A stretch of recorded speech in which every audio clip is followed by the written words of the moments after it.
Hello there, people of the internet. My name is ZorialDiamond, and I've been meaning to get back into the business of making videos for quite some time. Real life gets in the way of that, and I've certainly tried, but nothing's really quite stuck. However, I think I have finally found something that might motivate me to really get back into this again. You see, I've been playing Dungeons & Dragons for just over a year now, since August of 2018. I've been meaning to get into tabletop for quite some time after hearing so many crazy stories from my friends' tabletop endeavors, and wanted to be able to experience that madness for myself. I finally got my chance through a Runescape lore Discord, where they had been running a campaign for a couple months at the time.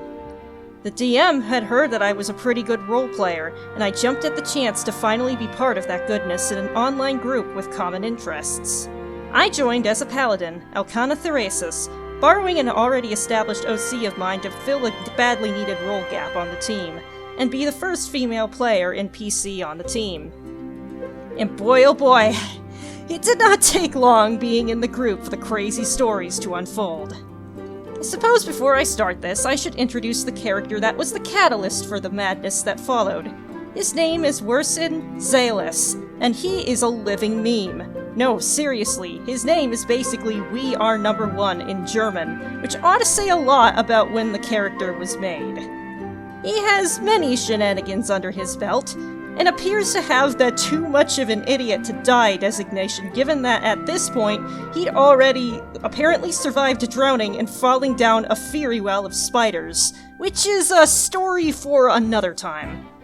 Now, before the incident in question, before the session I joined, Wersin pulled a stunt that ought to give you an idea of just what his shenanigans tend to go like.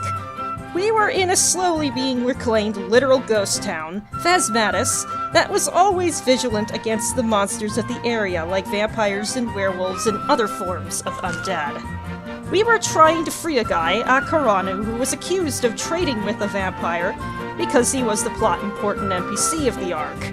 They were reporting back to the town council after the flaming spider well mishap, and a guest player, a monk named Hyun Zhang, had this thing where he wasn't particularly fond of werewolves and was constantly insisted they didn't exist, saying that it obviously must have been werebears instead. And they kind of wanted to get a bit of a rise out of him after he was being a bit annoying.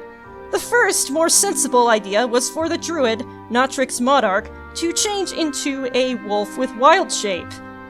Wersin's idea was to use Disguise Self to turn himself into a werewolf. Fantastical situational awareness, everybody. Naturally, one of the council lost it and started attacking before he dispelled the illusion, and he was locked in a broom closet until the morning when they can magically scan him while he was revealed to just be an idiot and let go. That was not the best mood. Next session, we got more into proper investigation of the incident.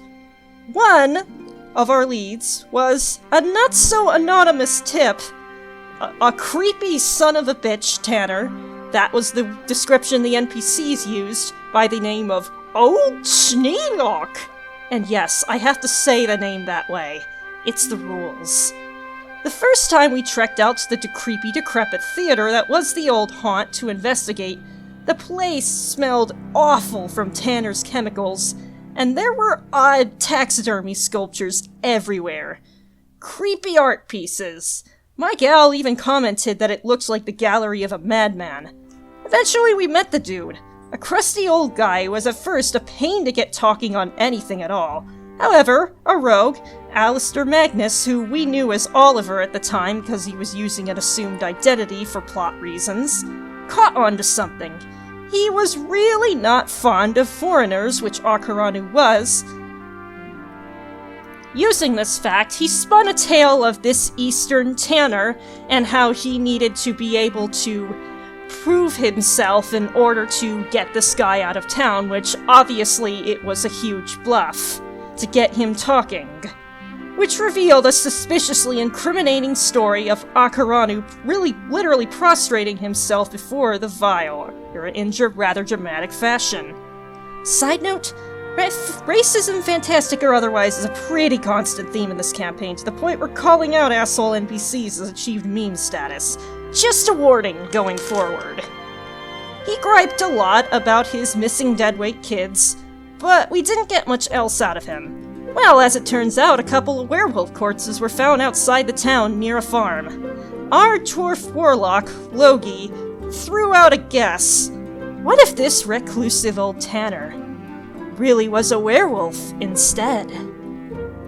So they investigated, brought the corpses back through after the guards kind of pissed themselves, and did something of an investigation and low-key autopsy.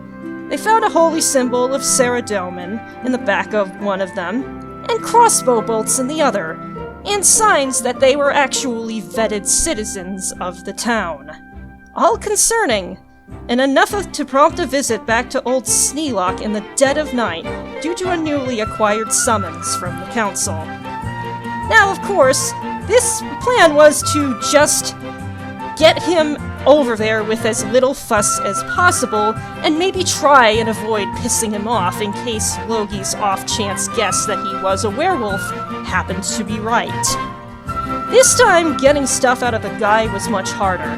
Now, Alistair kind of continued his gambit about this other Eastern tanner, saying that his various taxidermied sculptures had kind of scared him off due to the level of skill, and that the council really wanted to see that stuff.